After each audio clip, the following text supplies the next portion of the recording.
Hi friends, welcome back to Manasa recipes. Today tasty recipe వచ్చేసి అదిరిపోయే రుచితో ఆలు పచ్చి శనగపప్పు కర్రీ. ఒకసారి ఇలా ట్రై చేయండి, సూపర్ టేస్టీగా ఉంటుంది. ఇది రైస్ చపాతి దేనితో తీసుకున్నా కూడా అదిరిపోతుంది. మరి మీకు కూడా ఇది ఇలా పర్ఫెక్ట్గా రావాలంటే వీడియోని స్కిప్ చేయకుండా చివరి వరకు చూసేయండి. మరి ఇప్పుడు లేట్ చేయకుండా చాలా టేస్టీగా అదిరిపోయే రుచితో ఆలు పచ్చి శనగపప్పు కర్రీని ఎలా ప్రిపేర్ చేయాలో చూసేద్దాం రండి. దీన్ని చేసుకోవడానికి ముందుగా ఇలా ఒక 2-3 టేబుల్ స్పూన్స్ ఆయిల్ తీసుకొని, ఆయిల్ బాగా వేడయిన తర్వాత 2 లవంగా, 1 ఇలాచి, దాల్చిన చెక్క, 1/2 టీ స్పూన్ జీలకర్ర వేసుకొని, అలాగే పెద్ద ఉల్లిపాయను కూడా ఇలా సన్నగా కట్ చేసుకొని వేసుకొని దీన్ని ఇలా లైట్ గోల్డెన్ బ్రౌన్ కలర్లోకి వచ్చే వరకు ఫ్రై చేసుకున్న తర్వాత పచ్చిమిర్చి, అల్లం వెల్లుల్లి పేస్ట్, కొంచెం పసుపు, 1/2 టీ స్పూన్ ధనియా పౌడర్ వేసుకొని పచ్చివాసన పోయేంత వరకు బాగా ఫ్రై చేసుకోవాలి. చూడండి, ఇది ఇలా బాగా గోల్డెన్ బ్రౌన్ కలర్లోకి వచ్చే వరకు ఫ్రై చేసుకున్న తర్వాత దీనిలోకి ఒక అరగంట పాటు నానబెట్టిన పచ్చిశనగపప్పుని, 1/2 కప్పు పచ్చిశనగపప్పుని, అలాగే ఒక 2 లేదా 3 బంగాళదుంపల్ని వేసుకొని దీన్ని జస్ట్ ఒక 2 మినిట్స్ పాటు బాగా ఫ్రై చేసుకోవాలి.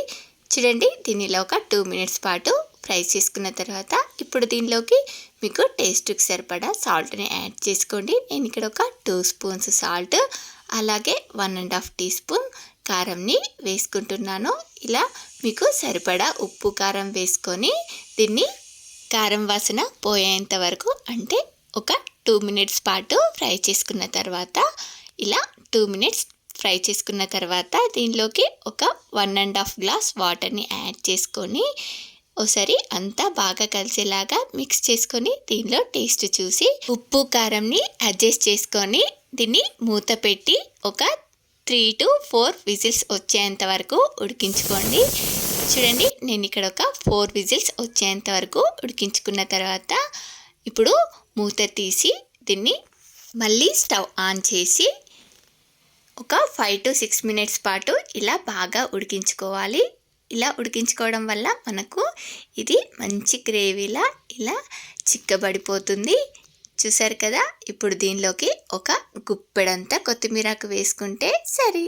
చూడండి, మనకు చాలా టేస్టీగా యమ్మీగా అదిరిపోయే రుచితో ఆలు పచ్చి శనగపప్పు కర్రీ రెడీ అయిపోయింది. ఇది రైస్ చపాతి దీనితో తీసుకున్నా కూడా అదిరిపోతుందని చెప్పాను కదా. మరి మీకు కూడా నచ్చిందా? చూస్తుంటేనే తినాలనిపిస్తుంది కదా.